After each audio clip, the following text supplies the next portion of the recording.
భారత communist party ఈ దేశంలో స్థాపించబడిన తర్వాత మొట్టమొదట సాధించిన విజయం ఈ దేశానికి సంపూర్ణ స్వాతంత్రం కావాలనే నినాదం. సంపూర్ణ స్వాతంత్రం అయితే వచ్చింది. మరొకటి ఏంటంటే దున్నేవాడికే భూమి అన్నాం. ఇవాళ తెలంగాణలో 10 లక్షల ఎకరాల భూములు పంచింది, దేశవ్యాప్తంగా 1 కోటి ఎకరాల భూములు పంచబడ్డది. అలాగే కార్మికులకు సంఘాలు పెట్టి మరి 29 చట్టాలు సాధించడం. అలాగే రైతులకు మరి మనం అందరికీ కూడా తెలుసు అసైన్మెంట్ చట్టాలు లేదా భూ సంస్థ చట్టాలు లేదా అన్ని చట్టాలు తీసుకొచ్చినాం. అలాగే ఇవాళ జాతీయ గ్రామీణ ఉపాధి హామీ చట్టం వచ్చింది, ఈజేసి వచ్చిందన్న, లేకుంటే ఇవాళ అటవీ భూములు అక్కడ చట్టం వచ్చిందన్న, భూస్వామ్య చట్టాలు వచ్చిందన్న. సిపిఐ పోరాటం వల్లనే ఇవాళ ఇళ్ల స్థలాలు, అలాగే పేదలకు పక్కా ఇళ్ళు, సంక్షేమ పథకాలు అందరికీ కావాలని పోరాడినటువంటిది కమ్యూనిస్ట్ పార్టీ. మా పోరాటం వల్ల వచ్చినాయి.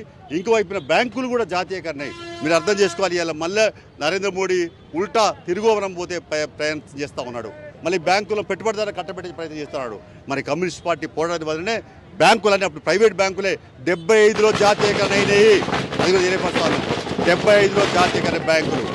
అలాగే బ్యాంకులు జాతీయ కాదు, రాజభరణాలు రద్దయినాయి. మీ అందరూ తెలవాలి, మొత్తం దేశవ్యాప్తంగా 550 సంస్థలకి రాజభరణాలు ఇచ్చేవాళ్ళు.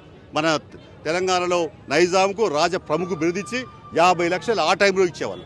అవన్నీ రద్దు చేయించడం జరిగింది సిపిఐ పోరాటాల వల్లనే. వెట్టి చాకి రద్దయింది, బానిసత్వం పోయింది. అయ్యాని బానిస కాలముక్తే మరి చేతులతోటే బంధువులు కట్టించింది.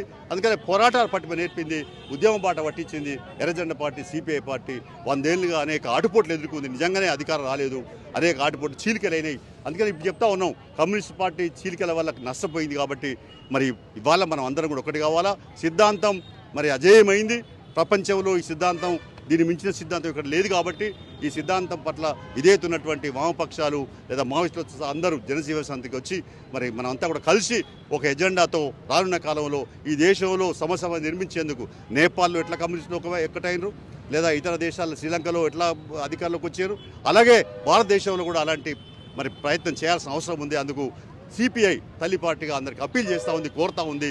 ఈ 100 ఏళ్ల సందర్భంగా మీరందరూ కలిసి రమ్మని, కదిలి రమ్మని, మనంతా కలిసి కథం కదుకు ముందుకు పోదామని చెప్పి ఈ సందర్భంగా వామపక్షాలకు పిలిపిస్తా ఉన్నాం. ప్రజలందరూ కూడా మరి తప్పనిసరిగా ఈ పార్టీని బలోపేతం చేయడానికి మరి అండదండలు అందించాలని విజ్ఞప్తి చేస్తాం. Local to global news at your finger tips. మీ చేతిలో ఒక ఆయుధం. Download Raw TV app. Media legend Ravi Prakash is back.